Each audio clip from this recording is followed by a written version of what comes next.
Hello, my name is Meg Huang, and I'm the Executive Director at the Center for Connected Health Policy. Today, we'll be starting a series of webinars called Telehealth 101.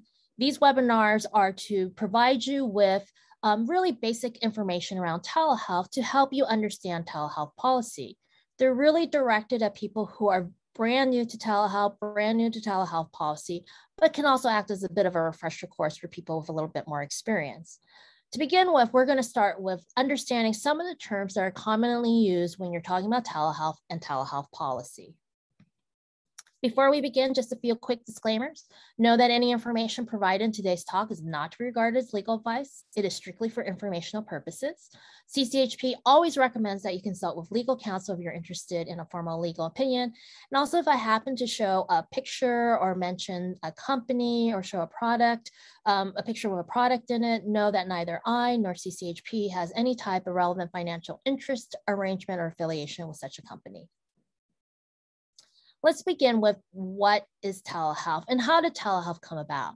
A lot of people may think that telehealth really only existed maybe about 10 or 20 years ago, but the concept of it has actually been around for quite a while. This cartoon is from a February 1925 issue of Science and Invention magazine. And as you can see, the concept was there of like treating somebody over technology when the doctor or provider and the patient are not in the same location. And that is the basic concept of what telehealth is. Now you're going to find, depending on what jurisdiction, what agency, or what insurance company you may be looking at, that there's going to be multiple definitions of telehealth. So definitions do vary between, federal and state and between institutions. But the basic concept is that it uses technology to provide healthcare services when the two parties are not in the same location. Now, those two parties do not necessarily have to be patient and provider. It could also be provider to provider as well. So imagine two providers who may be consulting with each other over a case, and they're using a video link to do that. There's also confusion on telehealth and telemedicine. What do they mean? How are they different? Well, a lot of times the terms are used interchangeably. And also, again, depending on what jurisdiction you're talking about, both terms may be used, but they may have very different definitions. So for example, a state may have in their statute a definition for telemedicine, but you may also find they have a definition for telehealth. So if you are operating in a particular state, you do want to look up what those definitions mean in order to understand how that state and how that jurisdiction is approaching the term.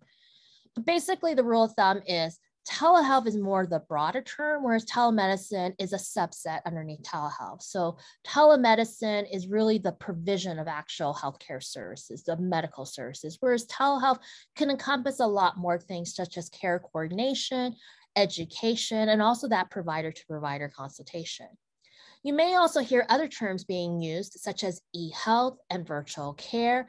And a lot of times those definitions may have a more specific definition, but a lot of times they're used also as a way of being an overall term for the use of technology to provide some sort of health services.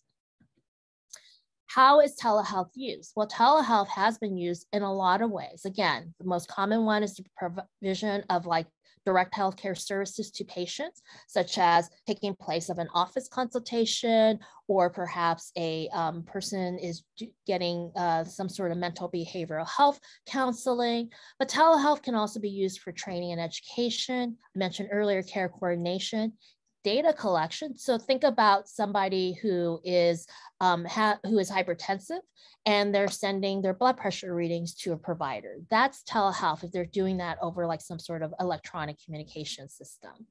And then also electronic health information and public health information as well. So it really covers a broad category of different things. And it's all using some sort of telecommunications system, electronic technology system in order to provide that information or do that communication between the two different parties. Modalities of telehealth. These are terms you're going to hear a lot when you're talking about telehealth and telehealth policies.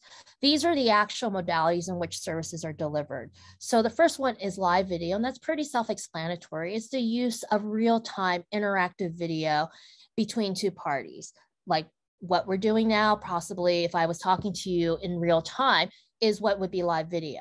Store and forward that is the capture of information that is sent, and it's not looked in real time. So for example, if I go into my primary care provider's office, I have a rash and the primary care provider is not exactly sure what it is, takes a picture of it and forwards that to a dermatologist. The dermatologist isn't looking at that picture as it comes in right at that moment, but it's perhaps looking at a later time. The information has been captured, stored, and forwarded to another provider. Remote patient monitoring. This is my hypertensive example that I mentioned earlier. It's the continuous monitoring of a patient for a certain condition over a period of time.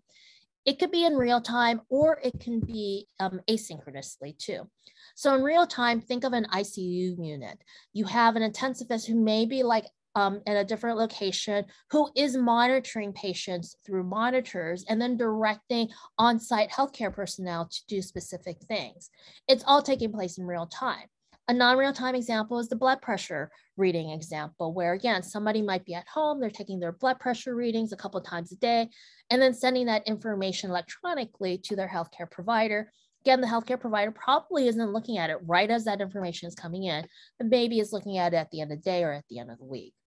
And then you have mHealth, which is really just mobile technology being used to provide healthcare services. It's usually done through apps, and it can involve all the other modalities as well in some ways, such as live video or store and forward or remote patient monitoring.